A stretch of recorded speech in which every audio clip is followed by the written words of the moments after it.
Started recording. There you go. All right, good morning. All right, today we're going to continue some education on testing. Testing is one of my favorite subjects. I specifically bought this t-shirt from Adam Savage of Mythbusters. He runs tested.com. And I specifically ordered this shirt so I could wear it while teaching a testing class. That's how much I love testing. I love nerding out on this subject at any time. If you ever got questions about testing, hit me up.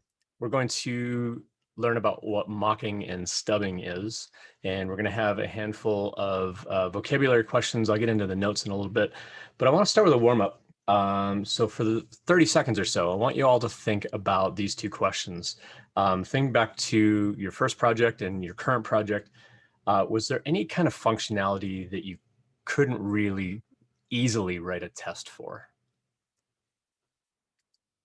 And a second question is, can you think of a scenario where a method wouldn't return like a reliable value, or it was returning like something that you couldn't know? So think about that for a couple of seconds. And then I'm going to call on some folks and kind of hear what you're thinking about. So think about that for a few seconds.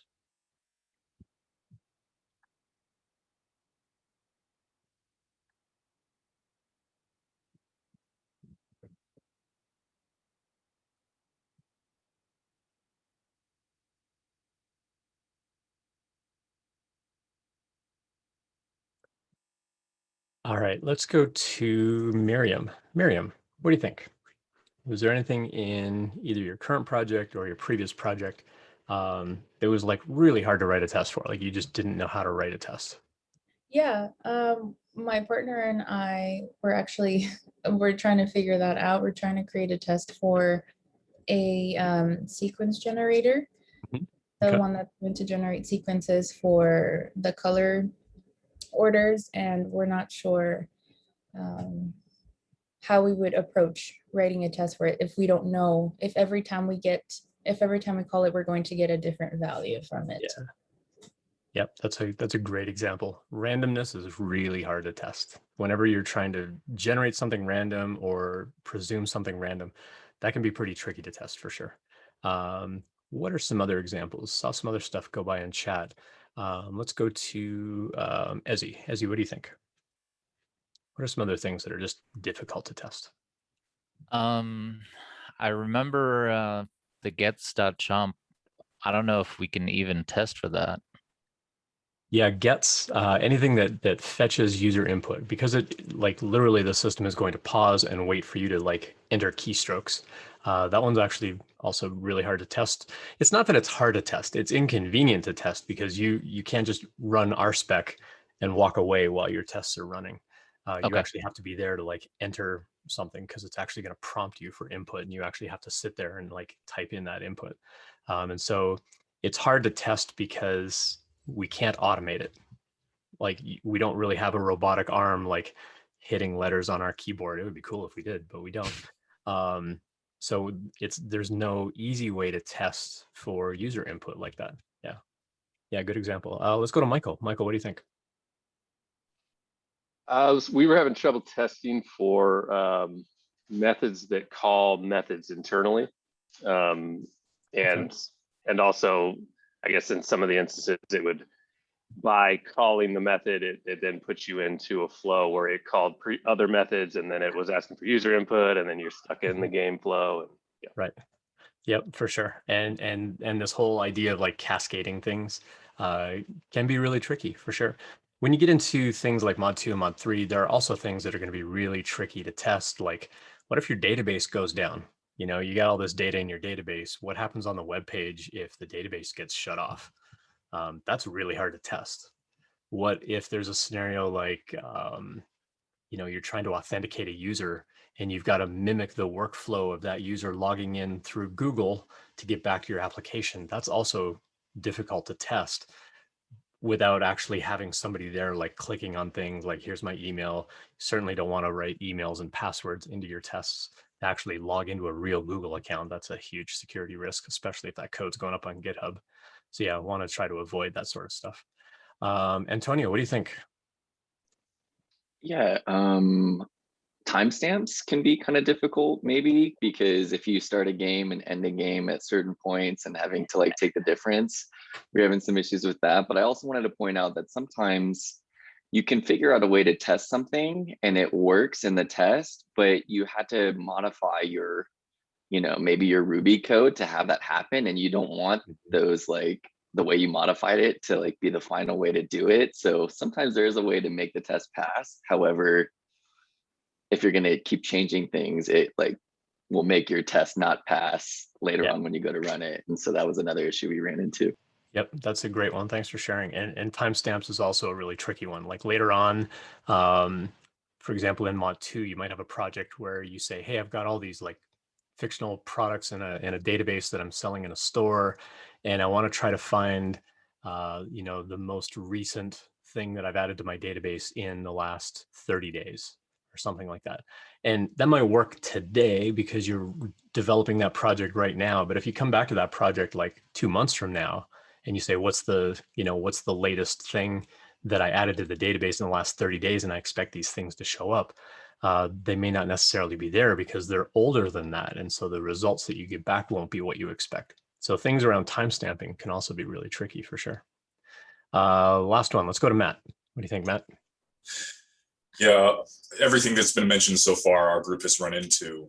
But we find as well, something else that's frustrating is that we seem to be adding adder readers purely for the sake of testing things in the code. Ooh, interesting. Yeah, just to have access to a value when maybe you don't mean to expose it. Yeah, that can be tricky for sure. Yeah, you're going to learn about some interesting things like over the course of Turing. I don't want to give too much away. You're going to get into some really interesting sort of subjects and topics where we want to think about data security. We don't want to expose adder readers if we absolutely don't have to, you know, but we still need to make sure that maybe a specific attribute got set in some way. Is there something else we could test to verify that that happened without having to make an adder reader and exposing things that we don't want? So yeah, these are all really great. All right, well, in the lesson plan today, there's a repo. Let me paste the lesson plan in the Zoom chat for you here. And just after the warm-up, where we talk about syntax overview, there's a repo in there, and it's all about Bob Ross. If you've ever watched Bob Ross, he is the most pleasant person in the world. I'm old enough to remember when Bob Ross was live on TV, and it was always fun, just like, oh, flip through the channel. Hey, there's that guy with the funny hair painting a picture, and I would just sit and watch him as a kid. It was great, and now it's kind of like, you know, making a comeback for sure. I would caution, don't watch him like late at night while you're trying to stay awake, because his voice is very soothing and will put you to sleep in a hurry. So, but if you're ever having problems sleeping, just pop on a Bob Ross video. He's great to listen to. All right. What I want you all to do is you're going to clone down this Bob Ross repo, and we're going to go through some definitions here. I'm going to take a look at the code, and I'm also going to be writing some notes kind of as we go. Let me bump that font size up a tiny bit here. And we're going to talk about some definitions of our vocabulary. And then as we go through the vocabulary, we're going to have like little exercises and so to work on. But let's go to JJ for a question. What's up? Hey, so I totally cloned that like 2 days ago, and it was all in mini test. Is that? There's a new one. Yeah. So if you refresh that lesson plan, there's an RSpec version. Yeah. Okay, thank you. Cool. Thanks for catching that. Dane, what do you have for us? Did you want us to fork it first, or just clone is okay? Sorry, Riker just very noisily came down the stairs and I didn't hear your question. That's okay. Did you want us to fork it first, or should we just you don't have clone to fork it directly from? No, you can just straight clone it. Yeah, you don't need to fork it. Hi, why okay, thank you. Noise. I'm trying to teach here. Yes, you're very handsome, but I'm teaching. All right. Cool. So go ahead and clone that down, and inside that folder, so I've got it all just kind of here on the same screen. You should have a spec folder with a Bob spec and a paint spec, and you should have a Bob class and a paint class. And we're going to be looking at these kind of as we go. But let's go through a little bit of what these tests are doing. So if we look at the Bob spec to get started, somebody run RSpec for me and tell me how long it takes to run. So after you get this clone down, just go ahead and run RSpec and tell me how long this takes.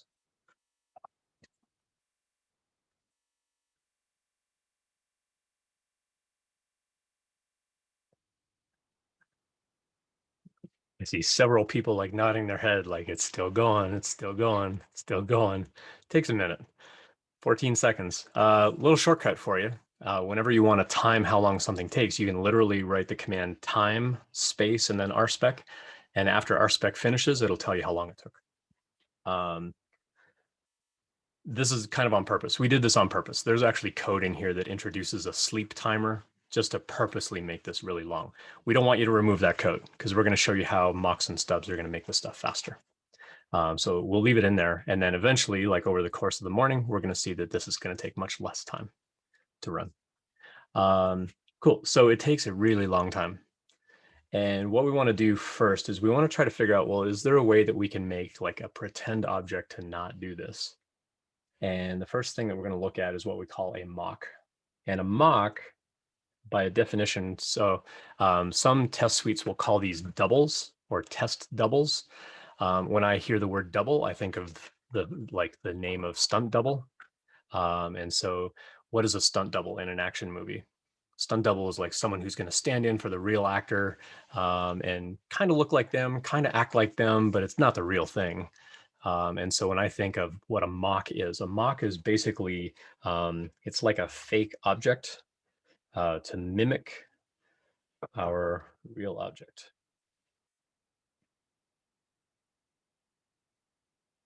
And this mock object generally won't have any methods at all, but we can still use this mock object to verify that something was sort of created. And I put created in quotes because we're not actually like making, a new object of a particular type.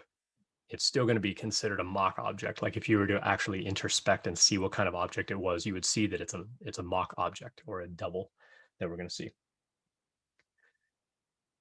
So it's a pretend object, and we can now use that pretend object. So now we need to go figure out what we're going to do in here. So the first test that we're going to look at is in our Bob spec. This first test up here is just testing that we can create a Bob, and that when we add these paints that we expect when we call bob.paints, that it's going to equal this array of these paint objects. But it's our paint object that's really slow. And so we need to figure out, well, how do we kind of work around that? So we're skipping down in the Bob test quite a bit. We're not going to do this first expectation block where we're just building a Bob object. We expect it to be a Bob and we expect the paints to be empty. We're kind of down here in the describe methods portion. And this first test of it can add paint is where we're going to start our work today as we talk about what a mock is. So what we want to do is we want to make a mock object for our paint. When we think about what this test is doing at a really high level, we're saying when I send in an object to bob.addPaint, I expect that that array of Bob paints is going to include that object. So it almost doesn't matter what object we put in here. We want it to use our paint object ultimately, but our paint object is really slow, or maybe it's doing a bunch of processing. And so we want to speed up this process a little bit.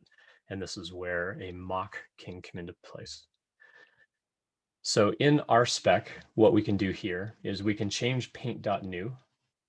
And what I'm going to do is instead of paint.new, I'm just going to write the word double. This tells RSpec that we want to make a mock object. Now, double can take a parameter. It really doesn't matter what this parameter is. The parameter could also be empty. It's a good idea to have some kind of unique identifier on here, though. And so we generally want to pass some kind of value in here, usually some kind of string identifier. We don't actually read that value back, but if you're ever doing a binding pry, you can look at that object and go, oh, this is the object that I made. And so by having a unique string in there to identify it later can help if you're running into debugging issues. And we want to take a look at what this mock object actually is. So all I did was I replaced paint.new with double. And I'm going to go run that test again. So actually, let me do this. I'm going to take that double out of here for a moment. And I'm going to run just that one test. So I'm going to run RSpec And I'm going to do the time command in front of it. So I'm going to run RSpec, spec, Bob spec, and I'm going to run the test on line 21. Increase the font size on here. And we see that it takes a minute to get going here. Let me get that transcription out of the way. We see that it took 5 seconds to run. If I go back over here and I change this paint.new to be a double, and I go run that test again, it's still going to take a little while, but it only took 2.5 seconds that time instead of 5 seconds. So we sped it up just by making a mock object. And so I'm going to do the same thing over here. I'm going to make this one a double as well. So again, this is just making a fake object where I'm giving it a unique identifier. And then we're just adding these objects to bob.addPaint. Now, if bob.addPaint was actually verifying like, hey, the object that I'm getting is actually a paint object, this would fail because we're actually building a mock object. It's not the real thing. It's not actually who's an action star that uses a stunt double. It's not actually Ryan Reynolds. It's Ryan Reynolds' stunt double. I was going to use like Keanu Reeves, but Keanu Reeves does his own stunts. So does Tom Cruise. So does Jackie Chan. So I can't use any of those folks. But let's imagine that our code was actually saying like, hey, are you really Ryan Reynolds? In this case, no, it's the stunt double. And so if we had validation code inside add paint that said, whatever this object is, I expect it to be a certain type, then this would fail. It would actually crash. But in this case, our add paint is just shoveling something onto an array. And so we're just expecting those same objects to come back in an array when we call bob.paints. If I go run that now that both of those are mocks, it runs really fast. It runs in less than half a second. And so we sped it up just by making mock objects. The main thing to remember with mock objects is mock objects don't have any methods. And so this isn't a real paint object. It won't respond to any of the paint methods or any of the paint attributes or whatever that we make. None of those are going to work properly. And so that's the main thing to remember with a mock object. It's just an empty object. Still an object, but it's totally empty. Let's take a quick peek at what happens if we throw a binding pry in here. Let's actually take a look at what these objects look like. So I'm going to require in pry.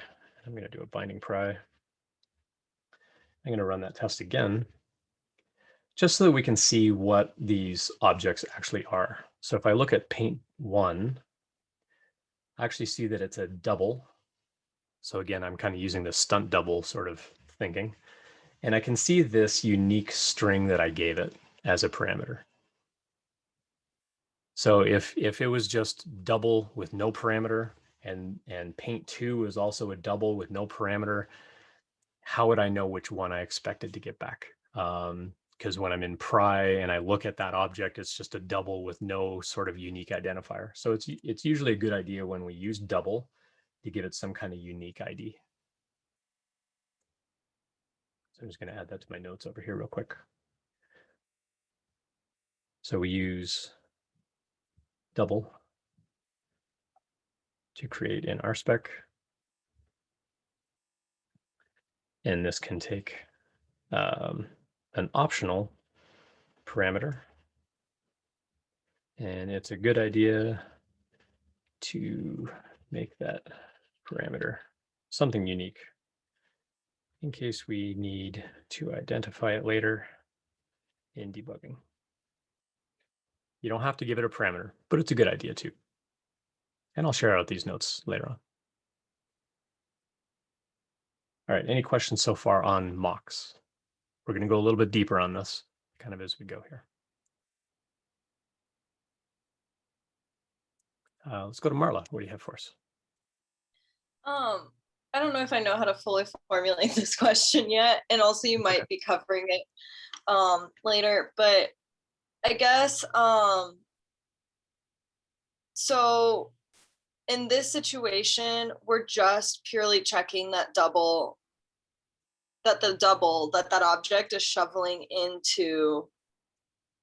We're just adding an object. We can't use it to test any of the methods or anything that goes beyond it. Like there's no way to like reach through it for information. We're just literally testing the object itself. Yeah, in this case, if we go look at what bob.addPaint is doing, it's literally just shoving whatever object we give it, it's just adding it to the array. We could be throwing an integer in here. We could be throwing an array in here. We could be throwing a hash in here. These are all just objects. And we're just shoveling whatever that object is coming in. We're just putting that into paints. And so Okay. later when we call, what paints do we have? If we were to go back and look at paints, it's just going to be an array of whatever objects we gave this thing. That's why I was saying earlier, like if we were actually checking like in here, if we actually had validation code, like, if paint.class was actually equal to, paint, then shovel it on, else, return some kind of error, then this wouldn't work. Our test would fail because this Gotcha. code would be failing. But because we don't have that validation in here, we're just saying like, hey, I trust that whatever you're giving me is a paint. We'll just pretend that you could give me peanut butter. I don't know. Whatever you give me, I'm just going to add to this list. And then later on, when I call this list back, I expect to see the following objects. That's part of what makes this test work. So we're Okay. just giving it a fake object of some kind, and we expect that this fake object is going to come back later. Okay, cool. So yeah, you're right. Like these mock objects will not work if we try to actually use them like a paint. Like I can't use paint one and say like, go get the color of the paint or the amount of the paint, because none of those things exist. It's just a blank object with no behavior, no other attributes other than the thing that we give it up here, this unique identifier. It has no other properties. Okay. And so yeah, we have to, and that's going to lead into the next part of the lesson. And then there's going to be some practice time to go through this. Okay, gotcha. So there's other, I guess the follow-up to that is when we're writing code or like writing these tests and then writing code, we have to be very, it feels like it's very limited on what you're able to kind of do on the other side of it, if that's the way that the test functions. Mm-hmm. Yeah, a little bit. And we'll learn some strategies on how all of these things are going to kind of build up. This is just the first building block. We're going to see some more functionality as we go through the lesson today. I will be patient. Great. Thanks for your patience. All right. No, good questions, though. Appreciate you asking. Taylor, I saw that you had your hand up and you took it back down. Did I get your answer? Or did I get your question? Sort of. I feel like I'm kind of jumping ahead a little too. I have the same Okay. question. It's like, it seems like a paradox. Don't you want to test the input and make sure you're not passing in bad data? But then, if you have to use the double to speed that up, it's like that trade-off I can't really wrap my head around, but I'll wait in case we're jumping ahead into that next. Yep, that's fair. And then someone mentioned in chat, are we sacrificing functionality for speed when we're choosing to use a mock? Maybe, but it depends on what we're testing. In this case, we're just testing that when we add an object of some kind to bob.addPaint, that we can get that object back. And so it's a very simplistic kind of scenario, a very simplistic kind of test. But as I've alluded to, we're about to go a little bit deeper down the rabbit hole, and hopefully this will make not make more sense, but like hopefully add to the information that you have. All right. So that took care of that test and it made that test nice and fast. So let's go down to this next one. So this next test that we have here, now we're building out paint objects. We're adding the paint, but now we're saying when we call this method paint colors, we actually expect to get these strings back that we got before.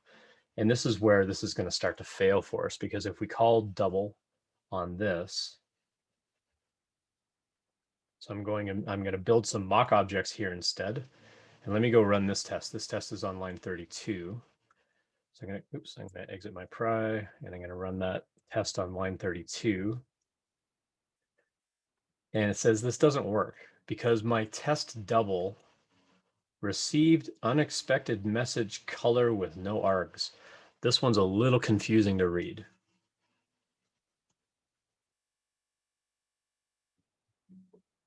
Does anybody have a guess at what the text of this error message is actually telling us?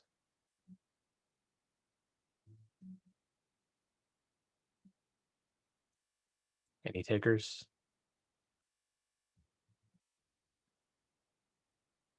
Let's go to Taylor. What do you think? I'm gonna go out on a limb here. When we initialize or try to access that color method, we're supposed to pass in an argument.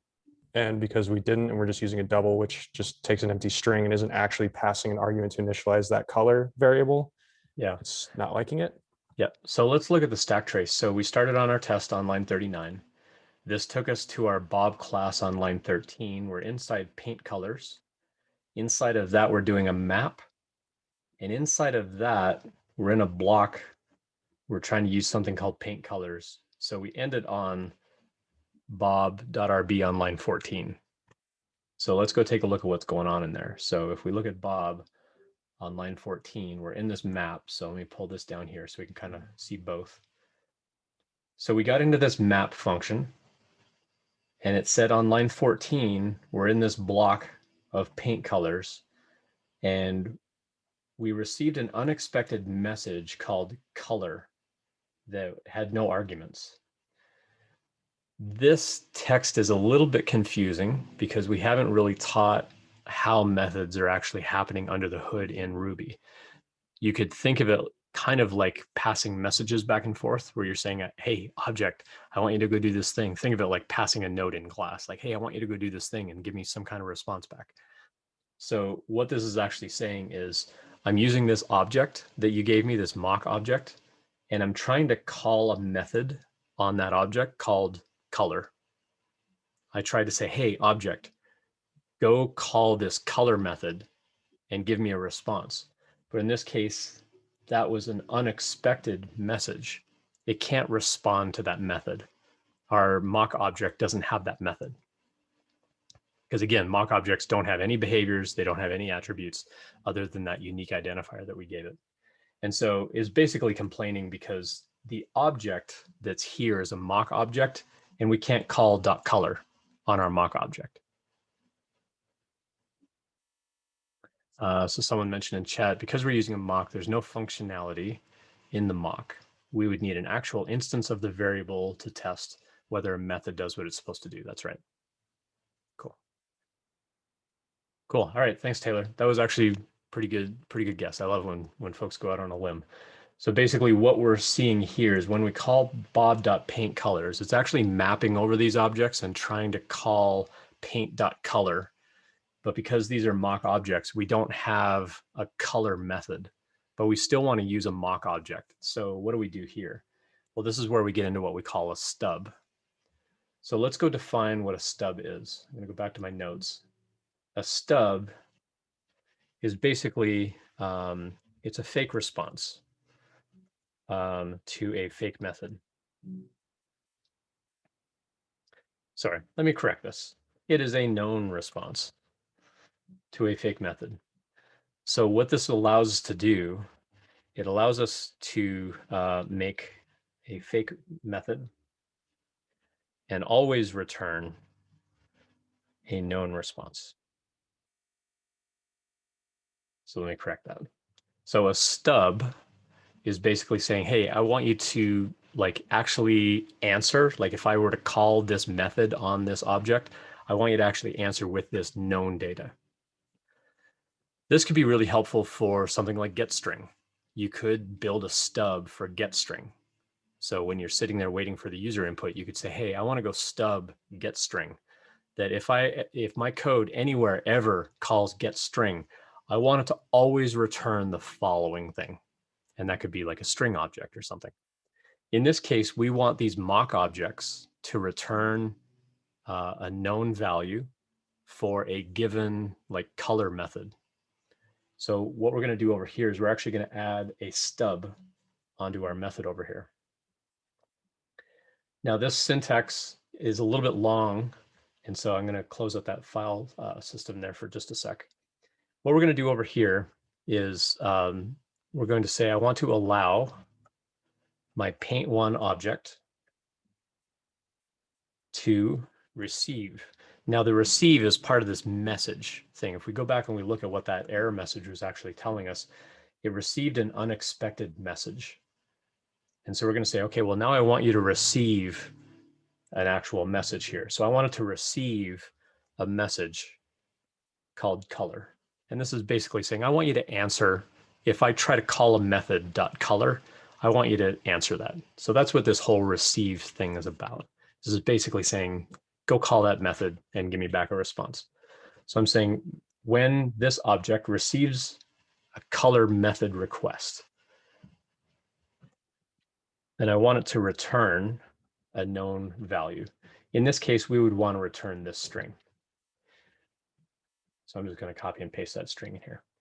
Now, one thing that I like to do with my testing, I like to not repeat myself. I've got the string up here. I've got the string down here. I've got the string down here in my response. I'm actually going to put all of that into a variable just so I don't have to type it over and over. That kind of thing kind of bugs me. So I'm just going to call it paint1 color, and I'm just going to set that string. Now I can use that as my identifier here. I can use it here, and I can use it down here. Just helps me to avoid having to type that thing over and over and over again. So now what we're saying is I'm making a mock object, and I want that mock object to answer to a method called color. In this case, it has to be, we're giving it a symbol.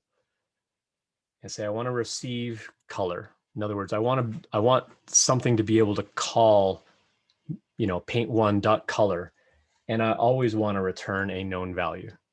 This is a predictable value. So this can be handy for things like user input, randomness, timestamps, like what time is it right now? Well, if I call time.now, I want to always return this time. If I want to call, go randomly generate some sequence of colors for mastermind, I'm always going to get back a sequence of red, red, green, blue, always, no matter what. Whenever I, try to make that call, it's always going to give me back that sequence. And now you can kind of build out a test that sort of plays that game, knowing that that's the sequence. Same thing with user input. We could also make a stub here that says, I want to, whenever I call get string from the user, I always want it to just come back with this known input. So in this case, if we go run that test again, it's still going to fail for one of the other ones, but now it's failing for the Van Dyke Brown. So we know now that our other mock object actually answered to the .color method that we had. So now we just need to go do the same thing for our Van Dyke Brown. So what I'm going to do here is I'm going to make another stub, but this is going to be for paint2. And I want to do paint2 color. So in this case, I'm going to move this Van Dyke Brown into a paint2 color variable, just so I don't have to repeat myself. So I like to not type strings over and over again because I am prone to typos. And this way I can change the value up here and nothing else in my test would need to change. I could change this to what's one of his other, is it phthalo blue or something like that? And the test will still work. So if we go and run that test again, the test passes. So it wasn't passing before because our mock object didn't have a .color method. Now we've said, hey, I want to stub that method. I want to stub that method. So now our object will respond to a .color, and it's always going to return a known value. Now this known value could be an object of any type. It could be a hash, it could be an array, it could be a string, it could be an integer, it could be, a custom class that you make. You can have it return whatever you like. And that's what a stub is all about. We are returning, it allows us to make a fake method and always return a known response. Now I did add a note in the lesson plan that you don't have to have a mock object in order to stub a response. We could still do paint.new and expect that, this paint color comes back. So let's, instead of Van Dyke Brown, what was another one of his, titanium white, as he would pronounce it, titanium white. If we go run that test again, it's going to be a little slow because I'm actually calling paint.new, but we've actually overridden our color. So I could pass like crimson red in here. So I'm going to build a paint object with crimson red, which would normally come back as color. but this is now overriding that color method and say, no, I want to return titanium white instead. And if I go run that test again, we see the test still passes. And so what's happened here is this is actually overriding the dot color method on a real object. And so we don't have to just make stubs on mock objects. We can also stub on a real object. This can be really handy for things like go randomly do a thing or go expect a timestamp, etc. We can do it on a real object. We can do it on a mock object, but we can also do this on a real object as well. So here I've actually made paint.new and I'm overriding .color to give us back a different response than what I set here. So this paint was supposed to be crimson red, but I've actually said, no, I want to stub it to be titanium white. So then when we look at that value, we actually get the titanium white back. Let's pause here for questions. I saw some hands go up. So Taylor, did you have another question? No. Okay. Nope, sorry, I forgot to put it No, down. no worries. That's okay. Let's go to Catherine. Yeah, so you said that we could stub on real objects like the timestamp. Would that work for the gets trump too, or am I getting a little ahead of myself here? Sorry, would that work for which part? Gets chomp. So it would work for just gets, yes. Chomp is basically just a, so when the user enters a string and they hit enter to terminate the string input, .chomp is basically just stripping off the carriage return.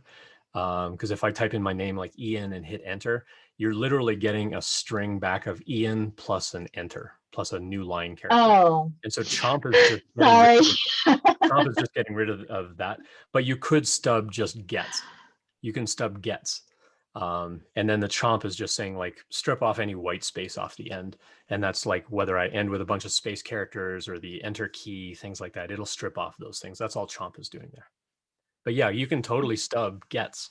We can stub any Ruby method. So random, random number generators, timestamp generators, like all these things that you're going to be using in mod 1, we could technically build stub methods for within our test if we want to.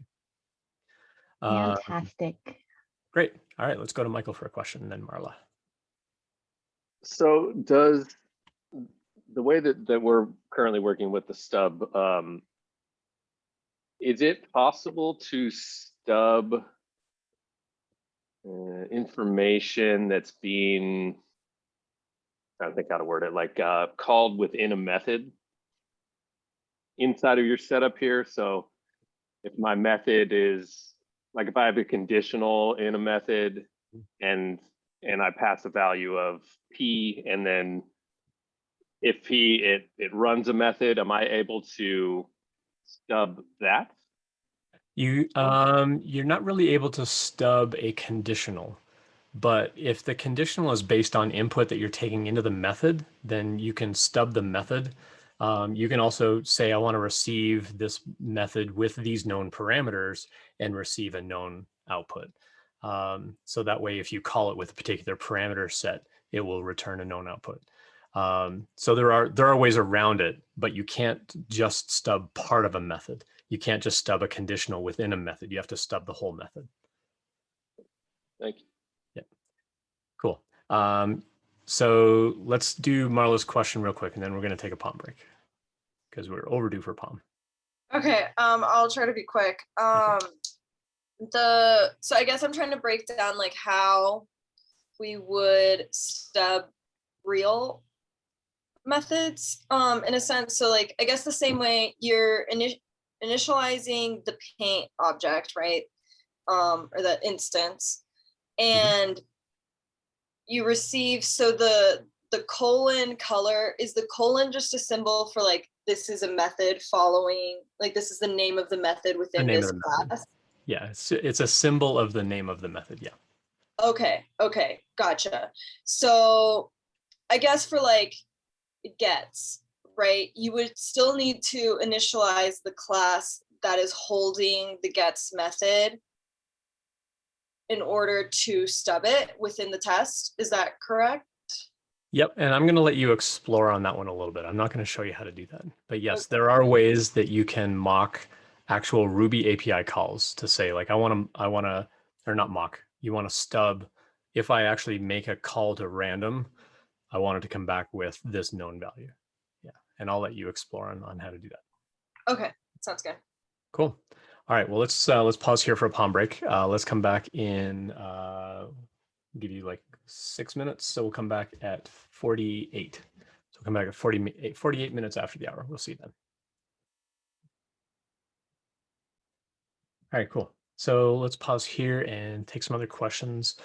Any other questions come up over the break, over the palm break, about mocking and stubbing? So address that before we move forward from here. Matt, what do you got for us? Yeah, we have the game timer in our mastermind project, ending in a string because it's outputting to the user how many minutes and seconds that they took to get through the game. But it's ending in a put statement, which often results in a nil value when we're trying to test it. We're wondering if we could stub that and give the return value out of it as something that we could predict, or maybe even change one of the values inside it to a stub or a mock. So that's, we're not sure. What I would tend to do myself is not have that method actually print the string, but just return the known string of it took 3 minutes and 45 seconds to play, and then have something else be responsible to actually print that string. So you've got a method that just generates the string, and something else is responsible to print the response from calling that method for how long it took. Because then you can test the method for, if it took, a certain amount of time, then I know I'm going to get this back as a response, as a known response. So when we talk about testing, we're talking about like, if I call this method with a known input, I get a known output.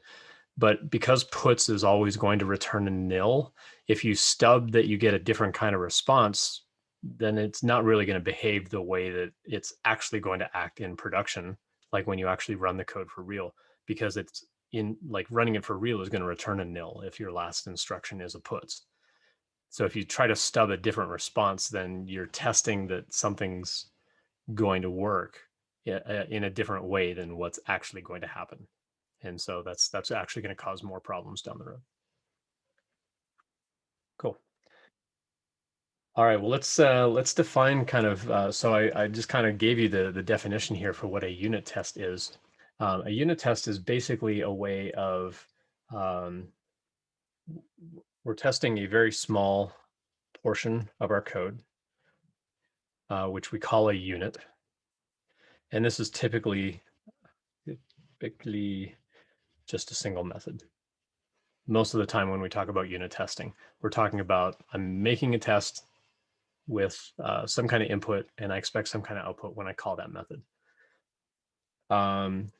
Generally, this would be a method that doesn't call other methods. So usually a unit test is calling a method that doesn't, I'll say it doesn't rely on other methods. Except maybe like Ruby API calls. So what I mean by that is like the Bob Ross test right now that's going and like mapping over paint colors, where we're relying on that paint object to actually be a paint object and respond to the color method. That's not really a unit test. A unit test would be like when I make a paint with a known color and I call paint.color, I get a known response back. So that would typically be what we would call a unit test. An integration test is where things get a little bit broader in nature. And this is basically, that we're testing that multiple units work together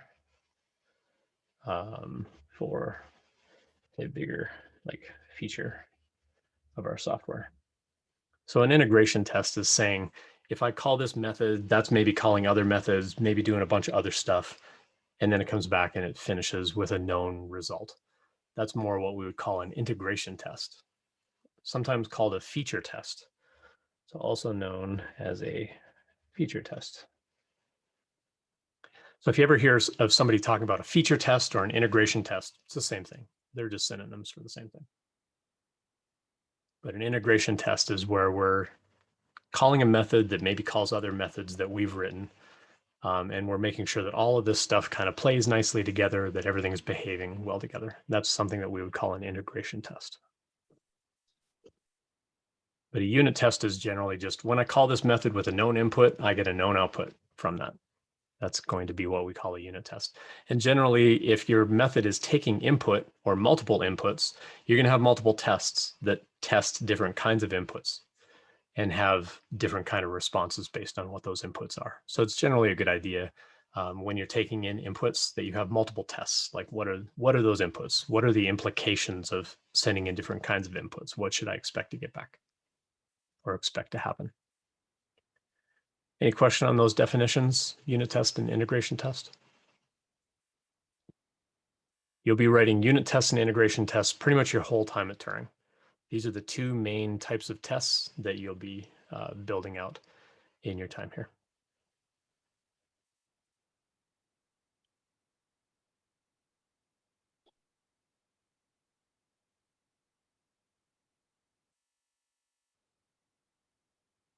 All right, any questions in general so far? Otherwise, we've got some individual practice time and we're gonna let you hop off Zoom and work on that. But let's keep some questions going. Let's go to Michael. What do you have for us? So far, we haven't really done anything with integration tests. Is that right? Have we pretty much just been doing unit tests in practice?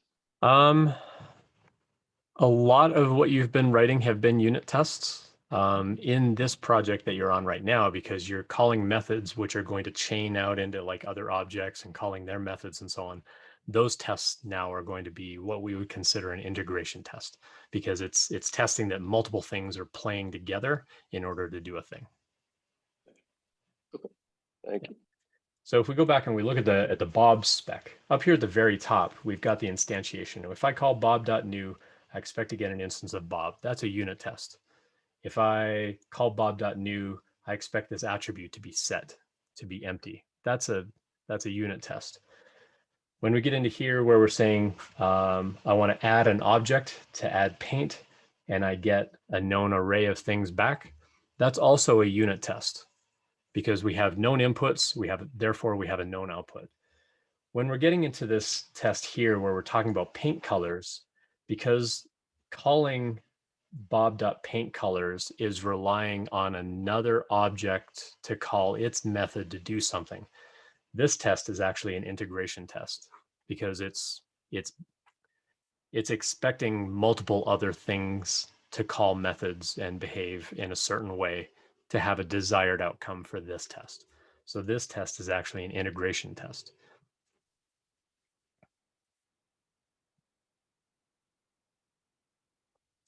We still have this one last test here, which has our existing paint.new, which is going to be slow.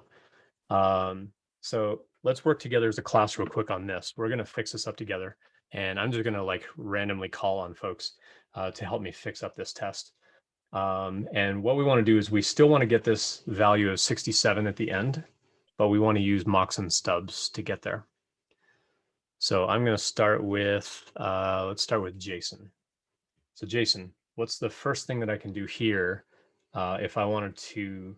So let's think about what's happening here. So we're building out some paints. We're adding the paint to our little paint palette thing, and I want to call this total paint amount, which is going to give us this known value. So if we go look at what Bob total paint amount is doing, we can see it's doing an each over all of our paints. We're calling paint amount, and then it's returning that summed up total at the end.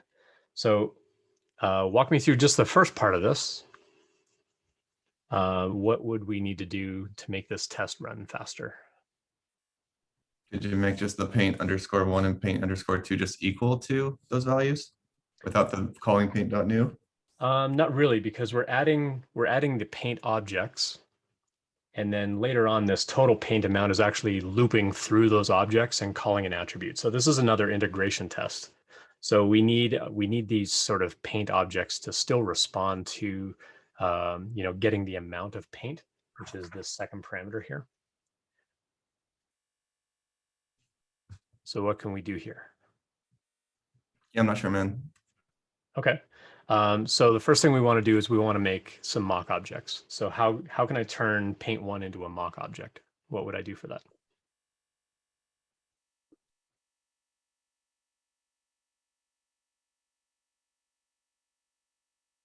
Let's go to Caroline. Would you change paint.new to doubles to make it run faster? Yep. So we'll just make it a double. That's going to make it a mock object, but then our mock object doesn't have any other methods or any other attributes. But yeah, we can start by making these doubles. If we go and try and run that test now, that's on line 49. So let's go call that test on line 49, and now it's failing. Turns out our double can't take multiple arguments. Our double can only take a single argument. So that's not going to work for us. It was given 3 arguments. There's kind of a hidden sort of self object or self parameter in here. That's why it said it was given 3 things. It expected 0 to 2. So we can't give it these values. So we're going to need to do something a little bit more here. Let's see. Let's go. Catherine, what do you got for us? Yeah, so if you can't give it multiple values, can you set it equal to a variable with multiple values and then just put the variable in there? Will that work, or is that like not okay either? I mean, we could make it like the mock object where that unique identifier that we pass to our mock object is like an array of things, but we're not really accessing that array of values in any way. So we don't really need to. We still want this to be like uniquely identified, but we have to remember that paint 1 should come back with 42 as its amount, and paint 2 should come back with a value of 25 for its amount. Oh yeah, I was thinking that like just like copy and paste Alizarian Crimson with the 42 and then like maybe put like, I don't know, like args equals like that copy and paste like under bob.new. Like, I don't know if that would, if you can do that, like. No, what it's complaining about is it says our double can only take a single parameter. So we Okay, can only so no matter what, it's going to give the same error. Yeah, we can only pass one thing to uniquely identify this mock object. Okay.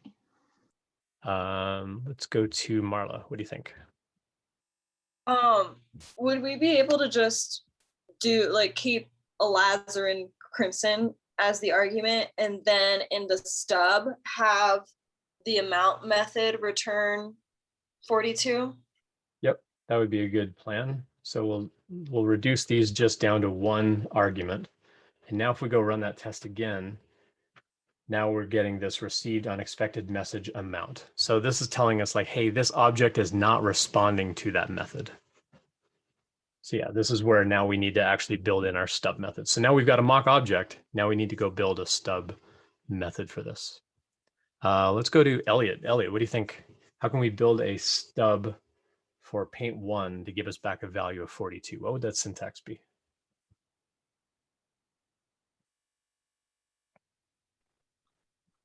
Definitely still kind of working through it in my head, but I'd probably start off with allow paint. Would you need 2 stubs for this since we're relying on 2 different objects? Is that how that would work out? We'll need to make 2 stubs, yes. We'll need to make 1 stub for each object, yeah. But we'll start with just this first. Then allow paint 1 dot to receive in parentheses the symbol amount. Good. And to return the amount 42. Yep. I think. Okay. And I guess for the second stub. Let's go run our test first and let's see what happened there. So it changed, our error changed. Now it's complaining about our second mock object, which was our Van Dyke Brown. So now this one's not responding to that amount either. Right. Yep. So then I guess let's do this pretty much the same thing under paint 2 and do allow paint 2 to, yeah, exactly. Yep, in this case, we're going to return a 25. So all I did was I added a comment on the end here of what that second parameter used to be, Because again, when we make a mock object, we can only give it one parameter here. And typically this is, you know, just some kind of string that would identify it. We could do like alizarin, I don't even know how to pronounce that word, crimson, a crimson color. And we could put the 42 and the 25 inside the string if we want to, just so we can remember what that value should be. But again, we can only pass one parameter when we make those mock objects. All right, so if we go run that, now our test passes because now our mock object is actually responding to those values or to the amount method. And so now we can get those values back. It's going to sum those up properly and our test passes. I saw a hand go up and go back down. Was there a question, Ted? Yeah, quick question. So we did allow for the amount because it's changing, right? That's why we stubbed it. And the because the Van Dyke Brown stays the same. Is that right? So if I understand your question right, the reason that we needed to stub these is because when we call bob.totalPaintAmount, it's actually going to these objects that we're adding as paint, and it's actually going to try and call .amount. So if we go look at total paint amount, we see it's actually taking each of those objects, and we want to call the amount method on each of those objects. And because they were mock objects, there is no method .amount. And so we had to go stub that method to give us back a known value. Okay. So the stub is just a fake known response to calling a method. So when we made that amount method a stub in here, we're saying I want to allow my fake object to be able to call .amount, and I want it to always return this known value. All right, I'll have to review that later. Okay. Karenna, what do you have for us? So I think you answered it, and that's why I originally took my hand down. But so when we're making a mock object, regardless of like the arguments that we maybe had in like what paint.new would be, we can only have one argument there? Or... Yes. Yeah. So whenever we use double can take 0 or 1 arguments. Okay. And so we generally want some kind of unique identifier in here, but because this used to be paint.new, which I guess I don't have a copy of anymore. But it used to be paint.new. Yeah. With 2 parameters, but double can only take a single parameter here. And so all I did was I turned all of that into a single string just so I could remember the number 42. Like we can kind of remember what the values used to be when we called paint.new. But double can only take a single parameter. And like I mentioned earlier in the class, we generally want this to be a unique identifier in case we want to go into binding pry. You know, if we really wanted to, we could, you know, put a note in here for ourselves and say, you know, this is a mock object. You know, just that way as we're debugging, we go, what is this object? Why isn't this working right? And we go and we inspect it. We see this, you know, this is a mock object. It's like, oh yeah, we made a mock. And sometimes that can help with debugging, like why something's not working the way that you thought. All right. And then, so in order to get that second argument amount, we have to stub that method in to be able to get that value. In order to get that back, yeah. Okay. Well, in this case, we stubbed it because our mock object doesn't have any methods whatsoever. So if we were to call like .color on this amount, that would also fail because we haven't stubbed it in here. We would also have to stub that in here. We would have to say, like, if you really wanted to act like a real paint object, then we could do like whatever. Alizarin crimson. I'm just going to call it crimson from now on because I can't pronounce that other word. So if we really needed it to respond to the color method as well, we would also have to stub that because mock objects don't have any methods at all. In this case, we don't have to stub this one because the method that we're calling down here for our total paint amount is only calling the amount method on the other objects. And so that's the only one that we have to stub. Got it. Cool. Let's go to JJ next. So you said the mock object double can only take 0 to 1 arguments. Did I miss other examples that you could use other than double? No, what I meant there is like we can just call double with no parameter at all. So Okay, but is double like the only mock, or there? Yeah, double is the way that we mock our objects in RSpec. Yeah. Okay. And just we can give it a parameter or not. I like giving it a parameter because if we need to go into binding pry and we need to look at what these objects are, if you didn't give it an identifier, it's really hard to figure out which mock object you're dealing with. So it's a good idea to put some kind of identifier in there so that if you're in a debugger and you're wondering like what's going on with this object, you can see which mock object you're dealing with at that moment, especially if you're like looping over a bunch of things. Let's go to Jacob next. Yeah, so I ran the test with paint 1 set to double and paint 2 still at paint.new. I know you said that was possible, but what's actually happening, or what? why does it? Is there a reason to change it to double? Well, in this case, paint.new, we have that fake sleep timer in there where it's actually like waiting for 2.5 seconds before it returns the object itself. So this example, this scenario here, we're making it a double just to speed it up. In reality, though, if you were actually making a new object, it could be going out and like hitting a database and processing a bunch of stuff. It could go fetch a bunch of information from a web service and do a whole bunch of number crunching. And it's like, you know what, we don't have time for all of that, or maybe we don't even need any of that just to go test this one thing. So let's just make a mock object out of it, stub out the one thing that we need to actually get a response back from. So it's not actually going out and doing all that other work. So for example, if you had something in your game where you had to, see like, did they take 10 turns yet?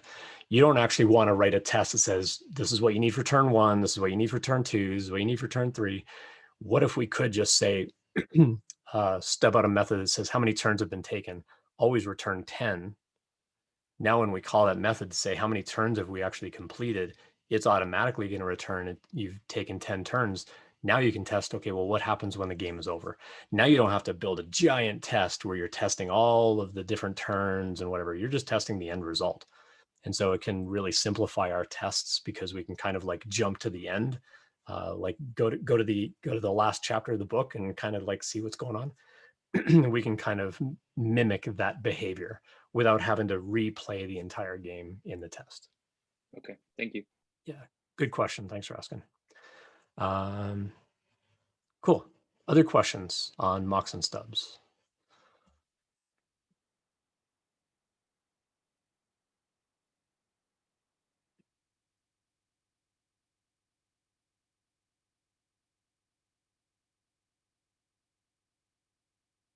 No other questions. All right.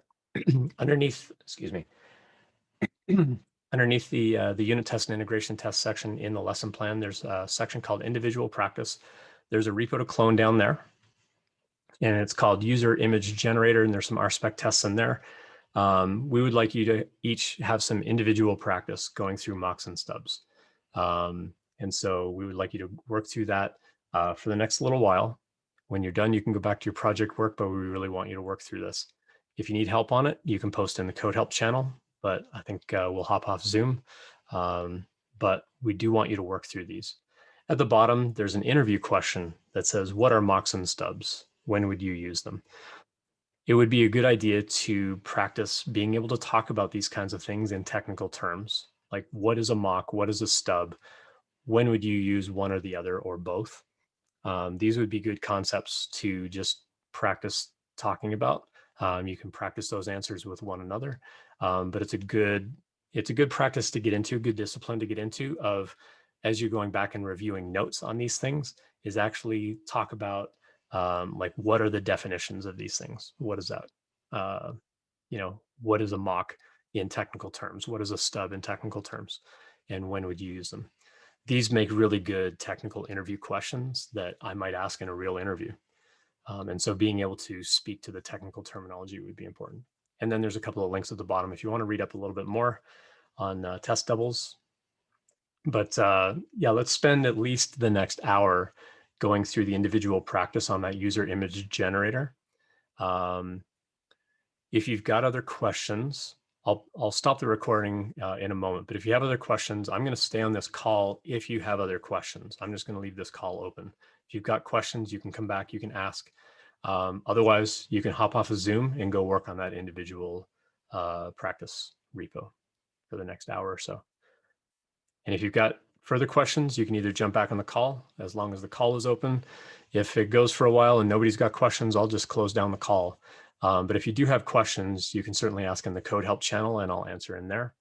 But we do want you to go through this individual practice for the next little while and just get used to actually typing the stuff out yourself for both mocks and stubs. Any questions on what you're going to go do? I want to make sure that's really clear. So you're all going to go do that individual practice. I'll stay on the call for a little while. If you've got further questions, if you want me to kind of go back over and clarify mocking and stubbing, I'm happy to do that. I'll stay on the call for that. Otherwise, you can hop off the Zoom call if you're confident about what's going on or you're comfortable with it. You're welcome to leave the Zoom call and go work on that individual practice. But I'll stay on the call here if anybody wants additional clarification on mocking and stubbing. Sound good? All right. If you have other questions, hit us up on code help. But I'll stay here if anybody wants extra clarification.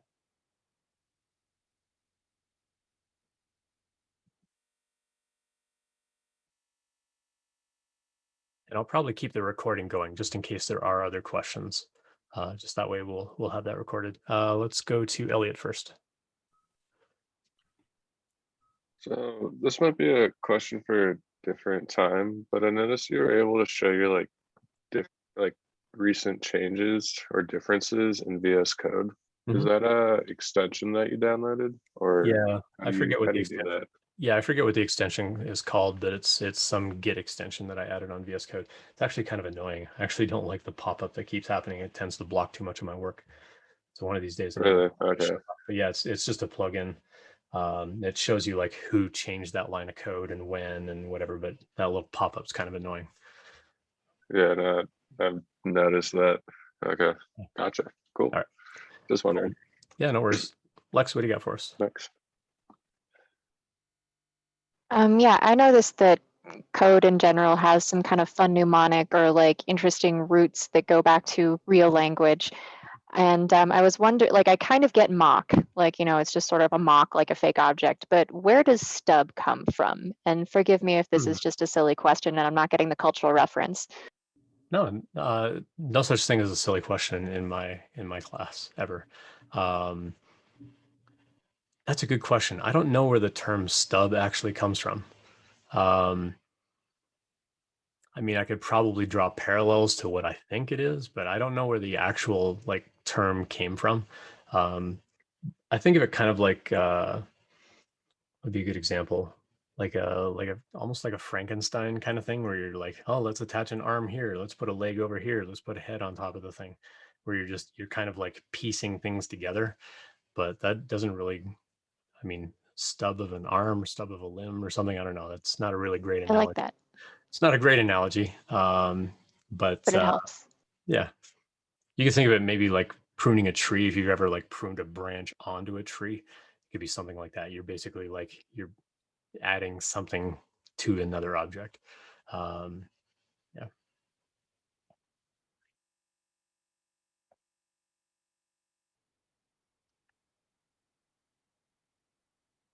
Cool. Any other questions? Any other clarification I can give you? Otherwise, I'll let you hop off the call. You don't have to stay on the call, but if you want other clarification, I'll stick around. Lex, what's up? It's on the same thing. Maybe something like a ticket stub. Like, you know, it's not the full functional ticket which lets you in. It's just like a little kind of thing that gives you evidence that you were there, but it doesn't have the whole information. I don't know. That's just. Yeah, it's not a bad one. Yeah, now you got me curious where that term actually came from. I don't know. I've always like it's one of those things you just learn. It's like, oh, that's called a stub, and you just remember it. Dane, what do you got for us? Yeah, I'm sorry. Just as far as the practice assessment goes, which is it the Bob Ross that you wanted to work through, or no? Down at the bottom of the lesson plan, it's called User Image Generator. There's Got it. another Okay, repo. yeah. Yeah, there's another repo to clone down. You can just clone it. You don't have to fork it. You can just clone it down and work on the exercises in there. Okay, thank you. Yep. You're welcome.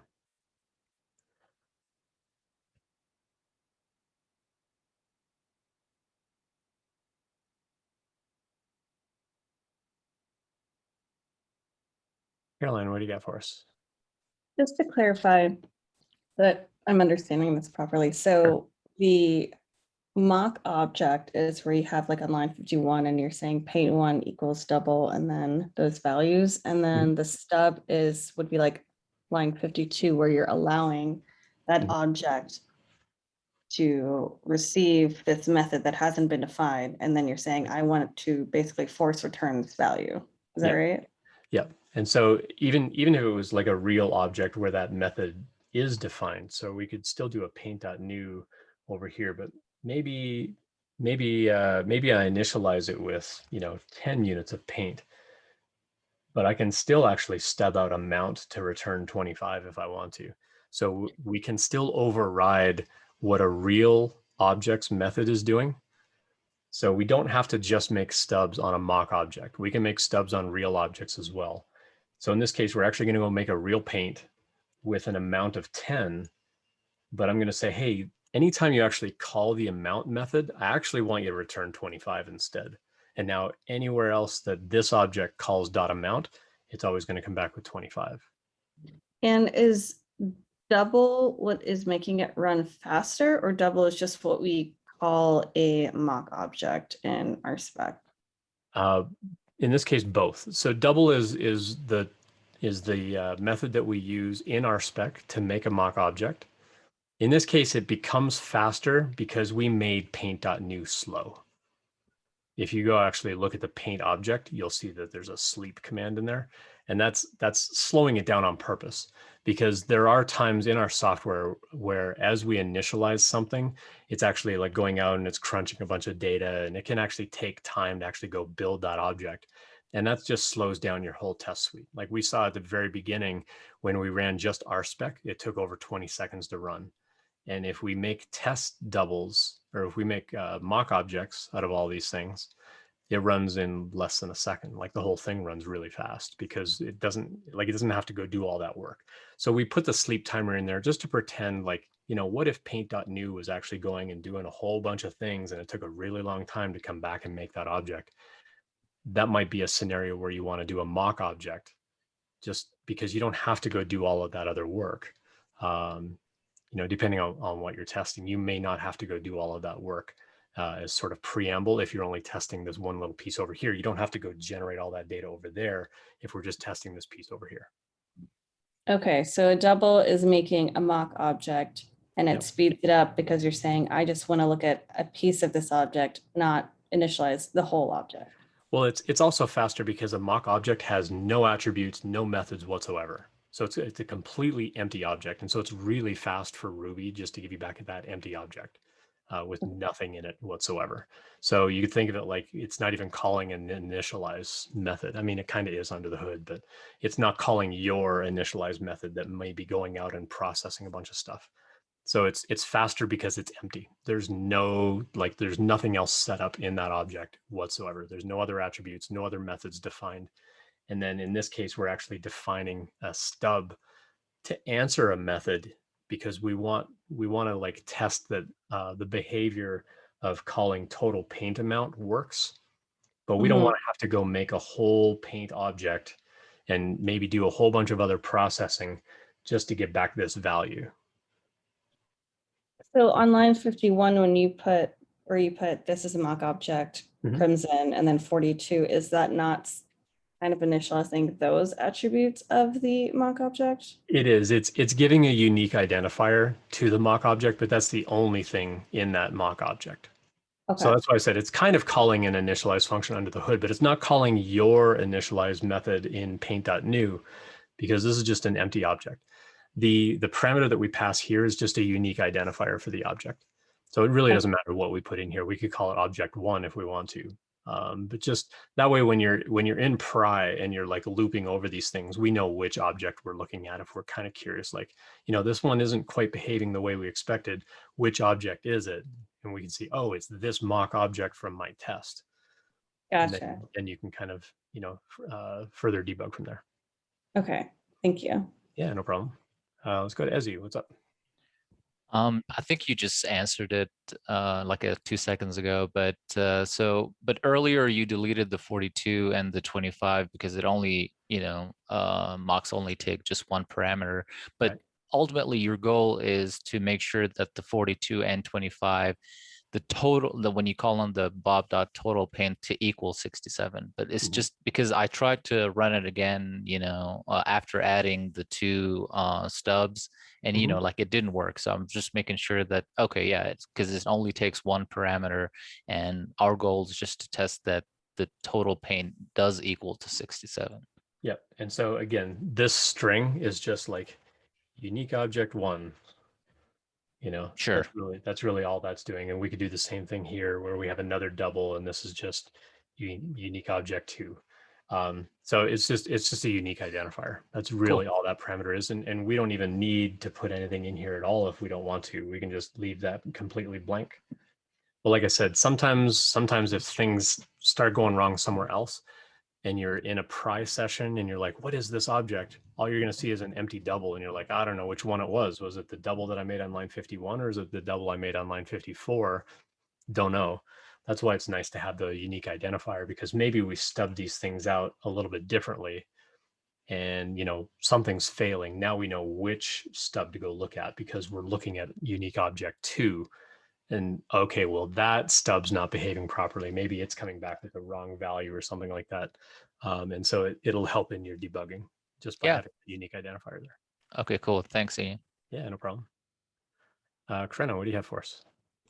Well, I think I may have answered it. I was working on the image generator and wasn't fully clear on where the stub was needed for it, but I think I see it now. So I'm going to try again. All right, great. All right. Does anybody else want clarification on mocking and stubbing? Michael, what do you got for us? I am working on image generator and the it can generate images method. And I did something that I'm pretty sure it can't be the correct way, because I basically just bypassed the entire generate images. I allowed image generator to receive generate images, and then I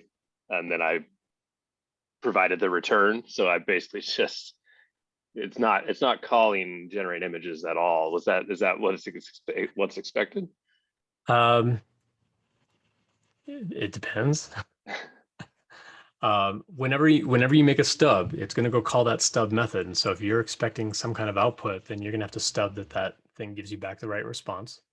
And so it will depend a little bit on what it is you're trying to do and what it is you're trying to test. So yeah, I don't want to allude too much to like what it should be, because this is an exploration of like, how do I make this thing work? Okay. Yeah, it just seems like right now what I've done doesn't test generate images at all. Like I just made a fake generate image and a fake return value. Yep. So generate images is calling random based on some maximum image size. And then for that random number of times, it's going to go add some random number of images on there and then return that array. So if you wanted to mock that out, you could mock random. So you say, whenever I call random, I always wanted to do 3. Therefore, whenever I call generate images, I know it's always going to come back with 3 things. Or you could say, I want it to be random, and I expect images is going to be an array, and I expect that length to be between 0 and some unknown value, or I expect the length to be at least 0. Or greater than 0. Like you can test lots of different scenarios there, but I don't want to give too much away. Okay. I should go practice and figure it out.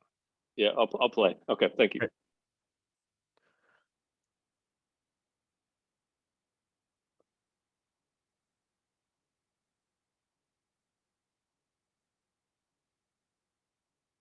All right, if there's no other clarifying questions on mocking and stubbing, I'll end the call here.